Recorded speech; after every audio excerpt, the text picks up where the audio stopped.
Olá pessoal, com a graça de Deus a gente está de volta aqui, como a gente tinha esperado e prometido, para dar continuidade nessa série de vídeos.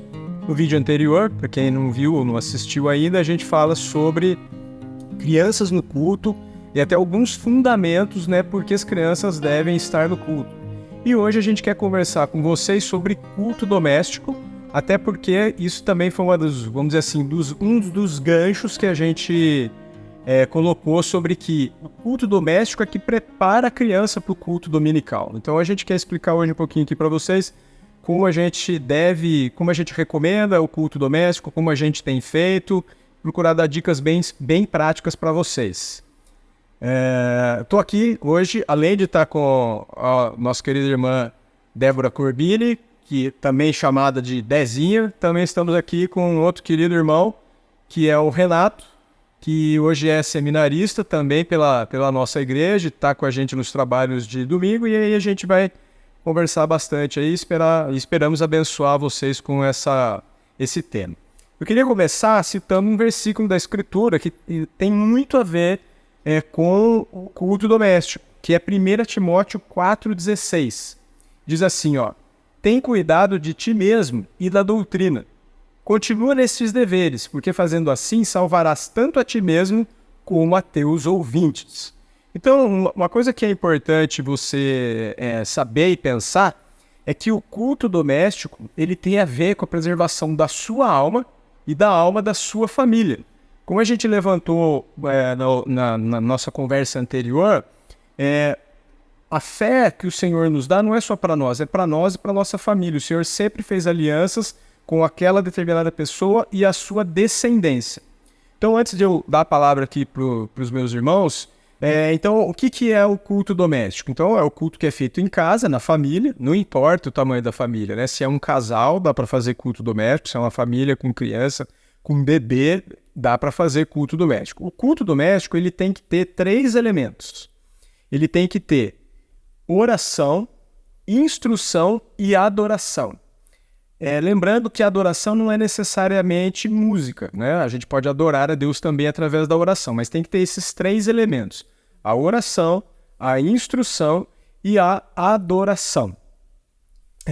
E aí, então, dentro do culto doméstico, você vai poder seguir temas ou sequências, e o que é desafiador é adaptar essa linguagem para cada pessoa que está ali dentro do culto doméstico. As famílias sempre são diversas, Vai ter pessoas com idades diferentes, com visões diferentes, com experiências diferentes e, obviamente, de gêneros diferentes, Lógico que tem coisas da Escritura que são direcionadas para as mulheres, tem coisas da Escritura que são direcionadas mais para os homens, e assim por diante. Sobre a frequência do culto doméstico, o que a gente recomenda, obviamente, é o quê? Esse culto deve ser feito diariamente.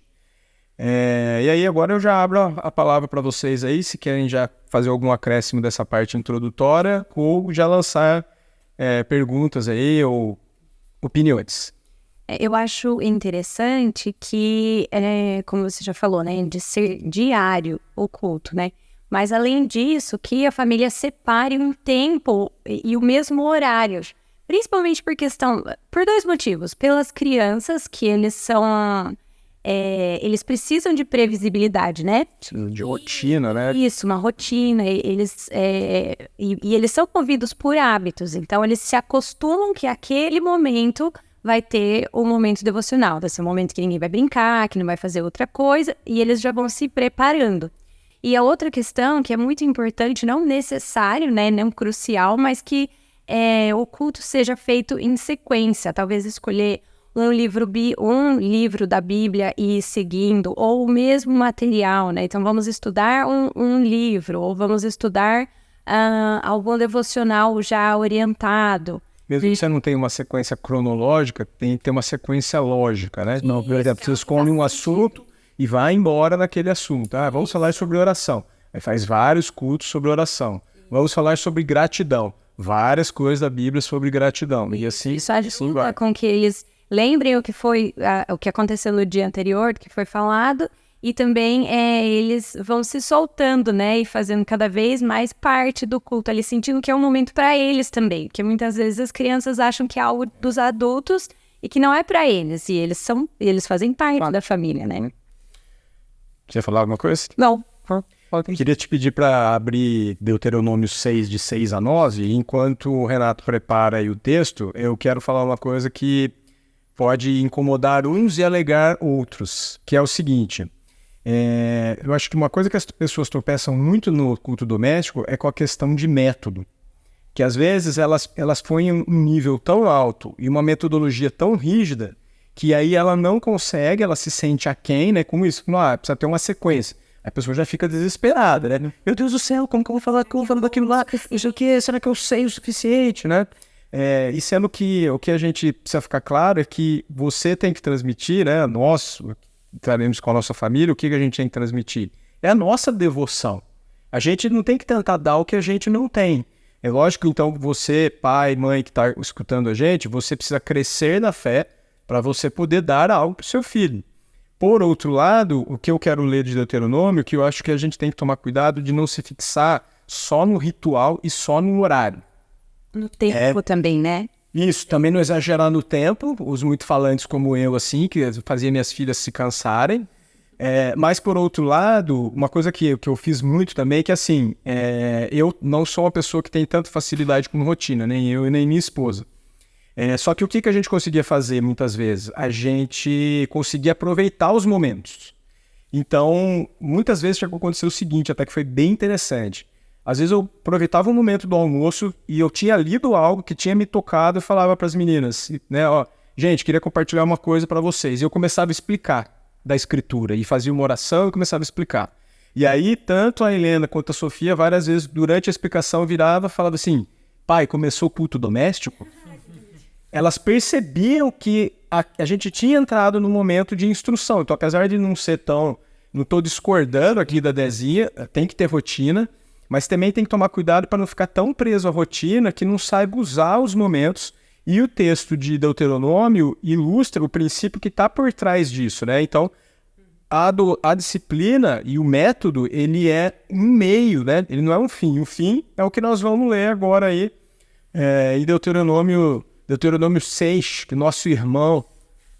Do 6 ao 9, né? Isso, por favor. Essas palavras que hoje te ordeno estarão no teu coração. Tu as inculcarás ao teu filho, aos teus filhos, e delas falarás assentado em tua casa e andando pelo caminho, e ao deitar-te e ao levantar-te. Também as atarás como sinal na tua mão, e te serão por frontal entre os olhos, e as escreverás nos umbrais de tua casa e nas tuas portas. Então, esse texto vem reforçar bastante isso, né? Então, por exemplo, uma coisa que eu acho que é bem ruim, que às vezes acontece, as famílias tiram férias e tiram férias de Deus, né? Quando devia ser o contrário. Puxa, nas férias você tem mais tempo. Sim. Pegue o hábito, puxa, nas férias eu vou fazer todo dia de manhã, que nem... A gente tirou férias com uma família uns anos atrás e aí a gente estudou o Pai Nosso. E aí, como era um assunto que eu vim estudando bastante, daí a gente teve vários dias e a gente estudou cada frase do Pai Nosso num dia. A gente ficou uma semana estudando o Pai Nosso. É muito legal, uma boa dica. Você falou que às vezes vocês faziam no momento de refeição, né? Esse é um ótimo momento, principalmente quando tem crianças pequenas, né? Porque quando a criança já é mais velha, já é mais tranquilo, eles entendem melhor que, olha, tal hora a gente vai fazer o culto, né? Hoje, não vamos marcar as coisas de noite porque é o horário do culto durante a semana e tal. Mas para criança é muito legal a dica de fazer após a refeição, porque já é o momento que eles estão ali na mesa, né? Seja o café da manhã, às vezes o pai não está em casa, né? Ou no almoço ou depois do jantar, que seja um momento mais rápido, mais curto, né? O tempo de culto, mas pode ser um bom jeito de começar, né? As crianças se acostumarem ali, que vai ter aquele momento logo depois da refeição. O que vocês acham do seguinte também? É permitido, né? Ou seria adequado ou correto que fizesse culto doméstico, mesmo que não estejam todas as pessoas da família? Eu acho que tem um princípio muito interessante nessa rotina, nesses gaps que a gente aproveita em todos os sentidos no nosso dia. É justamente mostrar para a criança o quão importante, seja na rotina, seja no aproveitamento dos... porque a gente, às vezes, no culto doméstico, a gente tem por mania, assim, justificar quando não acontece. Nossa, a gente fica se consolando. E, às vezes, isso também demonstra para a criança o pouco caso que a gente pode fazer dele, né? E tanto na disciplina, né, na rotina, quanto no gap, aproveitar o gap, você demonstra para a criança por meio da sua, né? O que é prioridade para a família. Que legal, é verdade, faz todo sentido, porque a disciplina mostra que você se esforça para manter. E quando você faz no gap, é que aquilo está no seu coração e você aproveitou. E aí você mostra as duas coisas. Muito legal. Levantar, que delícia é falar do Senhor e aprender do Senhor. E Débora, e nesses versos do Deuteronômio, tem uma coisa que é fundamental, que deve estar ali, deve estar claro para as crianças. Isso está no coração do pai da família e da mãe da família. Porque primeiro ele fala, você tem que ter isso no seu coração. E aí você vai inculcar isso nos seus filhos, né? Como tem sido. Em primeiro lugar, que o culto doméstico tem que estar, então, na nossa família ou na nossa vida. Ele tem que estar como prioridade no nosso coração. E aí, sim, quando isso acontecer, seja na disciplina, seja esse intervalo que a gente tem, isso também, eu acho que vai muito quando não acontecer também. O quanto a gente lamenta, né? Quanto nossos filhos nos vê lamentando em relação, nossa, a gente não conseguiu fazer, amanhã a gente vai conseguir fazer, a gente vai tentar. Porque a gente lamenta diante de nossos filhos por tantas coisas.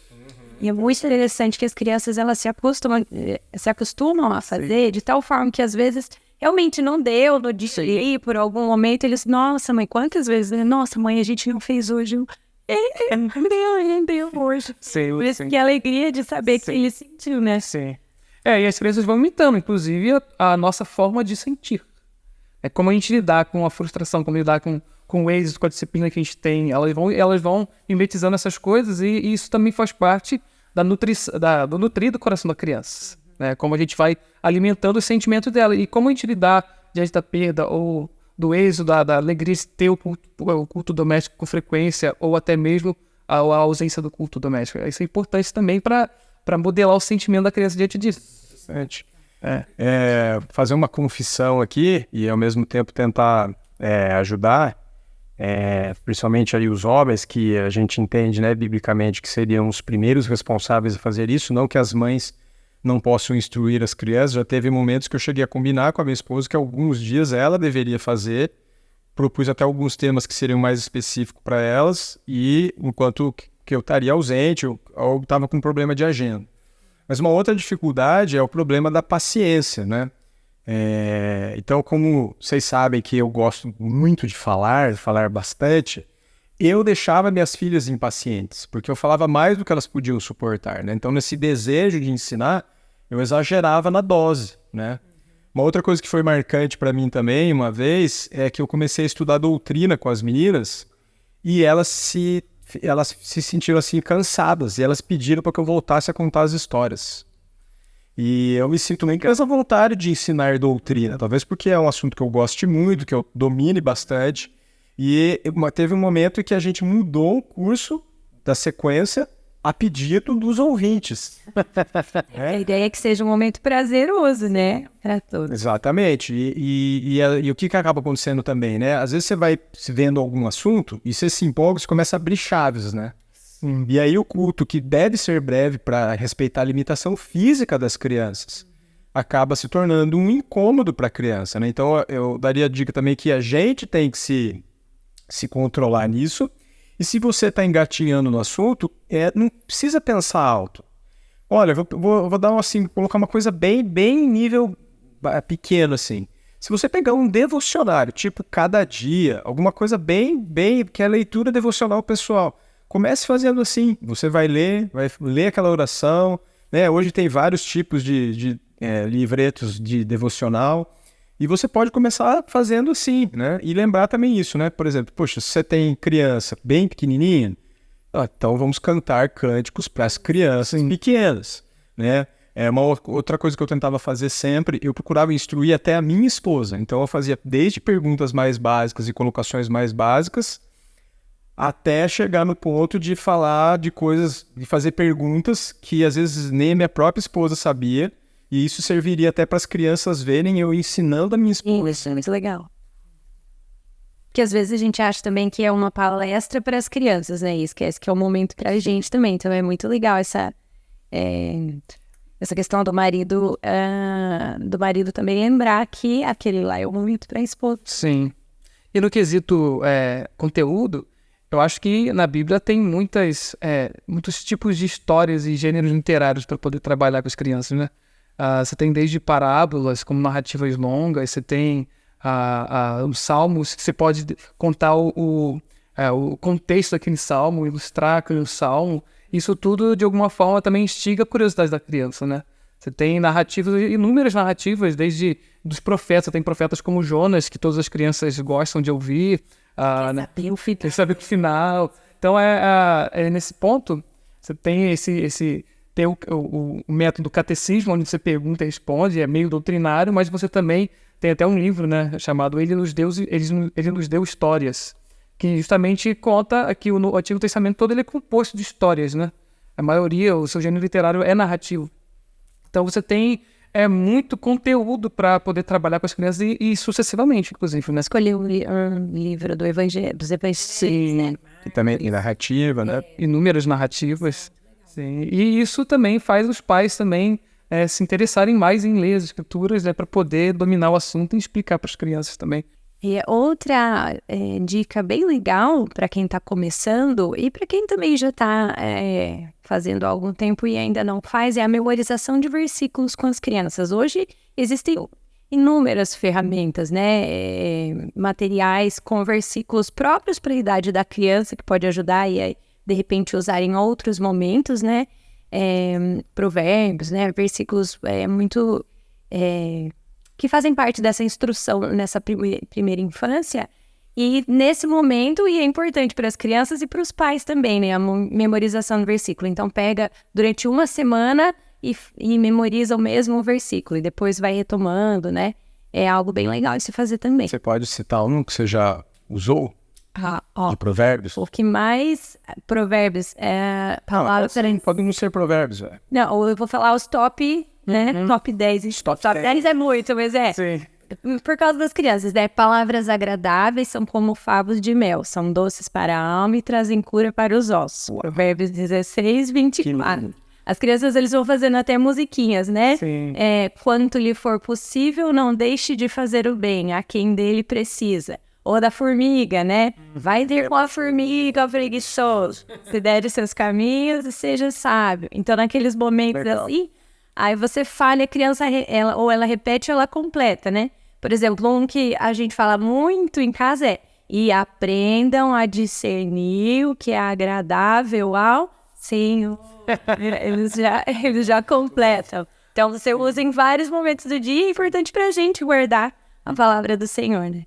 Outro ponto, retomando ainda, né, que foi falado sobre o ensino por meio de literatura, das literaturas que a Bíblia contém, é justamente o fato de agora você ter inúmeros bíblias de estudo, onde você pode, por si próprio, sentar, dar uma olhada, ler, aprender, e para depois você ir no seu culto familiar, instruir seus filhos. Então, no mercado você tem inúmeros, você tem a NAA, você tem a Bíblia de Genebra, você tem a Bíblia reformada, da herança reformada, todas elas aí com conteúdo muito bom, ilustrativo, inclusive, com curiosidades, que também enriquece muito o ensino com a criança. A criança gosta, todo adulto gosta de curiosidades, né? Crianças também. Então você tem ali muita ferramenta para você se preparar até mesmo antes de ir para o seu culto familiar.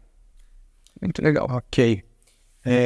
Queria também, acho que é importante a gente falar um pouco sobre oração. Sim. Né? Então, lógico que vai ter aquela questão básica de a criança aprender até a postura de oração, né? Que ela tem que se silenciar, né, é obrigatório fechar os olhos, no sentido de que isso ajuda a sua concentração, mas não é obrigatório propriamente dito, né?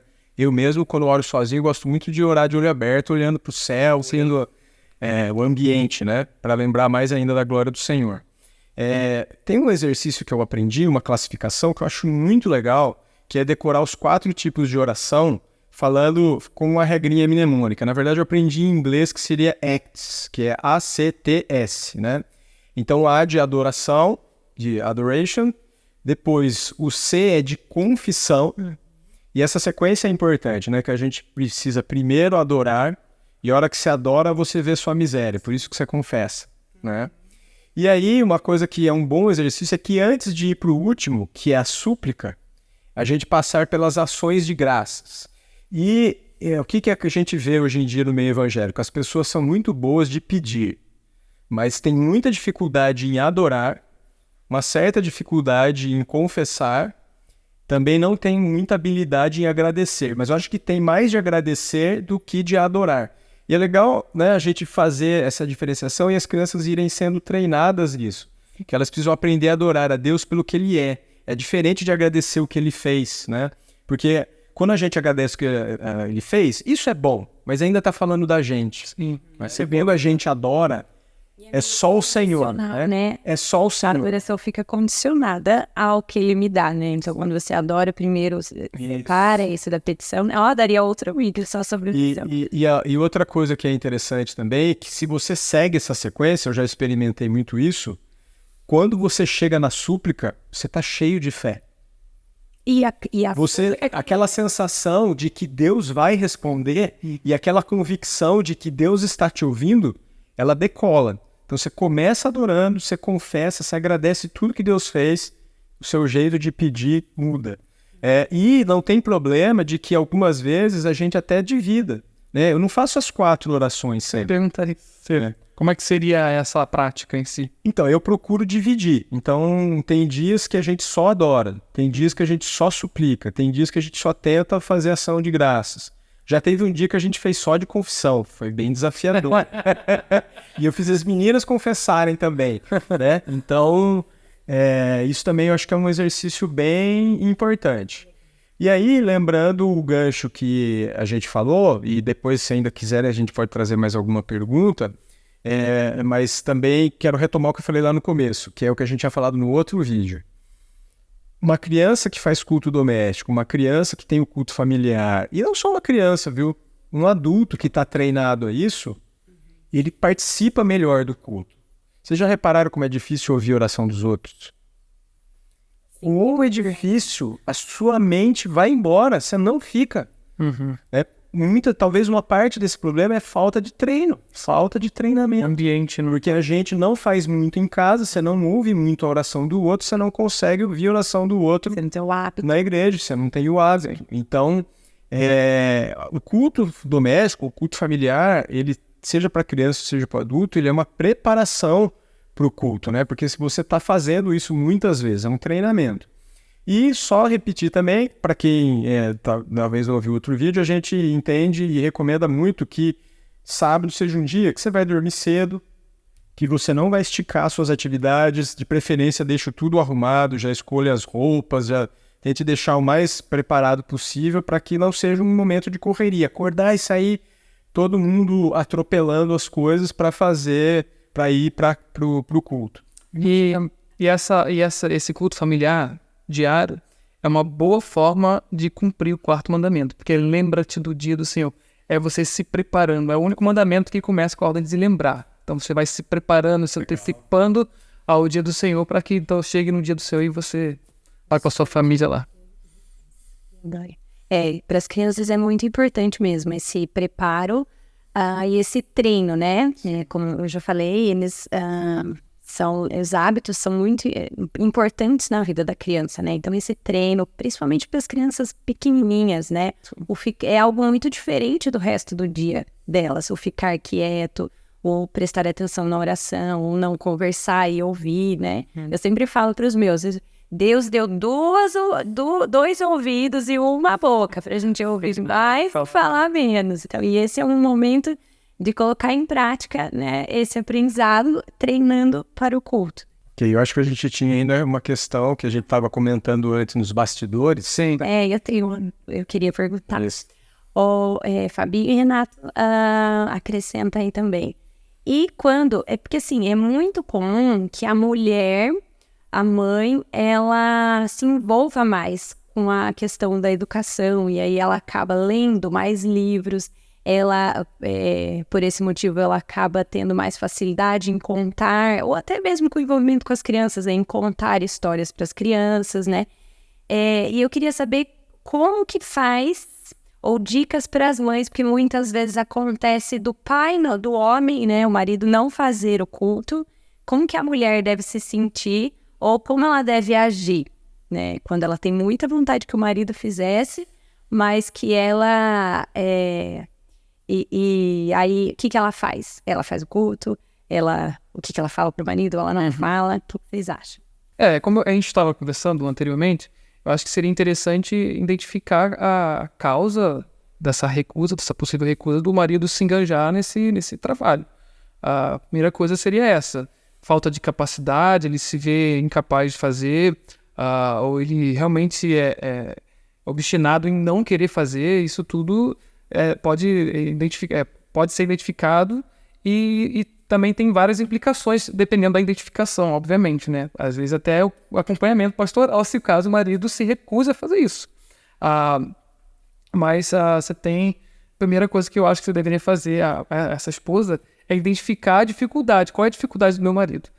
Eu já vou passar, né, para o presbítero Fábio, mas, por exemplo, se ele tem dificuldades de se sentir inseguro, mas você vê que ele tem essa capacidade até de instruir seus filhos, mas ele se sente inseguro, você poderia conversar com uma outra família, você participar de um culto familiar junto, e ele vê como é que faz, junto com um oficial ou alguém mais experiente, e ele vê que não é nenhum bicho de sete cabeças, porque às vezes é só medo de errar, né?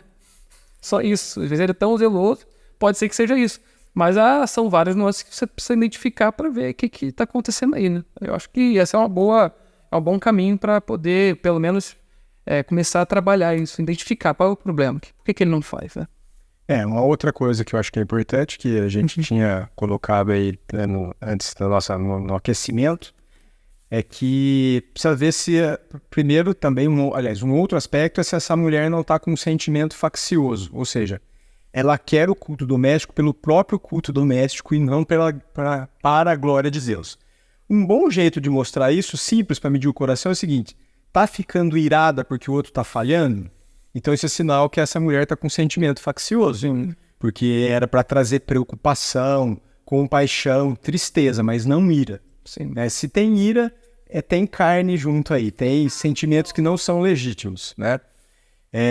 Por outro lado, como a gente conversou antes, a gente discutiu antes, que assim, não há problema, não vejo problema de que se o marido está tendo essa dificuldade, que a mulher vá fazendo, ensinando, instruindo as crianças, enquanto ela vai também ajudando o marido. Ela pode cuidar das crianças e ser uma auxiliadora idônea, tentar descobrir por quê, às vezes está se cobrando demais, às vezes não está sabendo, às vezes está precisando de um livro, está precisando de um método, né? Por outro lado, um desafio que fica aí para as pessoas, que eu tenho certeza que vocês já tiveram essa experiência, e eu queria que mais e mais pessoas da igreja tivessem essa experiência, que é a alegria da descoberta. Então, todo professor, toda pessoa que já deu aula, toda pessoa que fez o culto doméstico, de verdade, ela estudou, aprendeu, e ela teve a alegria de aprender e poder contar para as outras pessoas. E eu queria que isso acontecesse mais na nossa igreja. Não que isso não aconteça, mas eu acho que isso poderia acontecer mais. Quem é professor sabe disso, que já experimentou isso. E eu gostaria que isso acontecesse mais, principalmente dos adultos em relação às crianças, dos adultos que não são líderes, dos adultos que não estão ensinando, que não estão dando aula, mas que são professores em casa, digamos assim. Existe também, e talvez isso seja conversa para um outro vídeo, que existe um pouco de confusão da questão autoritativa também. O que eu quero dizer com isso? Vamos pensar assim, só para ilustrar o cenário. Uma mulher era da igreja desde que nasceu. Daí, ela se casou com um homem da igreja que se converteu faz 3 anos. Então, o que acontece? Ela casou no Senhor, os dois são crentes, só que ela sabe muito mais vida que ele. Né? E aí, fica uma confusão do tipo assim, não, mas como eu sei mais, como que ele vai fazer o culto doméstico sobre eu se eu sei mais? Então... Mas isso é sobre autoridade, não é sobre conhecimento. E tem um funcionamento que Deus desenhou. Deus desenhou que os homens fossem os sacerdotes do lar, que os homens imitassem a Cristo nos seus ministérios dentro da vida do lar. Não que as mulheres também não imitem a Cristo, mas Deus desenhou dessa forma. Então, às vezes, também existe um pouco essa confusão. Às vezes, a mulher também... ela tem um conhecimento maior e ela fica ansiando que o marido a ultrapasse para ele poder fazer do jeito que ela faria. Né? E eu já percebi vários casais que tiveram um pouco de desencontro por causa disso. Isso ficava um pouco confuso na mente deles, né? Então, isso daí, a própria mulher deve sondar o coração dela e quais as intenções dela. Não vejo nenhum problema, principalmente na idade menor, que ela, tendo mais tempo disponível, que ela se dedique mais a isso e que ela tem que ter a humildade e a paciência de apoiar o marido, né? E talvez seja o caso, como o Renato falou, chama alguém para vir em casa e fazer um culto doméstico junto, para ele ver, ou eu posso ir assistir o culto doméstico da sua casa para ver como você faz, né? Eu acho que seria uma boa forma de ajudar isso. Então, ali, a questão da expectativa, né? Não criar grandes expectativas para esse momento do culto e que o principal seja o desejo de em momento, de cultuar ao Senhor, né? Adorar ao Senhor. Sim. Em família, né? É muito precioso, é um tempo muito gostoso e é uma delícia, né? Quando você vai, você fala, ai, gente, não, e tem o tempo do culto doméstico, né? Você vai colocar no horário, às vezes vai ter que sair, enfim. Mas quando termina é sempre um deleite, assim, né? Uma delícia, é um momento gostoso. Para fechar, eu quero recomendar 2 livretos. Tem um se não me falha a memória, de Joel Bick, que se chama Adoração no Lar, que é um livretinho bem pequenininho. E tem um outro também que chama Restaurando o Tesouro do Culto Familiar. Depois quero pedir aí para a produção colocar um link na descrição, ou colocar a imagem. Aí é com vocês. Aí tem uma dica para dar para vocês, né? No meu Instagram eu falo ali todos os dias sobre educação das crianças, momento devocional. Tenho alguns materiais sobre devocional infantil mesmo, para fazer com as crianças pequenas. Tenho também material que eu disponibilizei sobre memorização de versículos, cards, para você imprimir e memorizar com as crianças. O meu @ é Débora Aleone, com 2 L's e I no final. E também tem o Instagram Lar Fiel, que é de um pessoal lá da nossa igreja, do nosso diretor, @larfiel. Lá eles disponibilizam devocionais para a família, para as crianças maiores, para as crianças menores. É muito legal. Então, assim, não tem desculpa, tem muita coisa para a gente começar e fazer o culto. Não? Então, a gente quer agradecer você que chegou com a gente até aqui e escutou tudo isso que a gente pôde compartilhar. Agradecemos ao nosso editor, diretor, cinegrafista Edinho, idealizador, e no seu Instagram não tem nada, né? Não tem. No meu também não. Valeu, galera. Valeu, um abraço. Tchau. Gostou do meu fechamento, cara?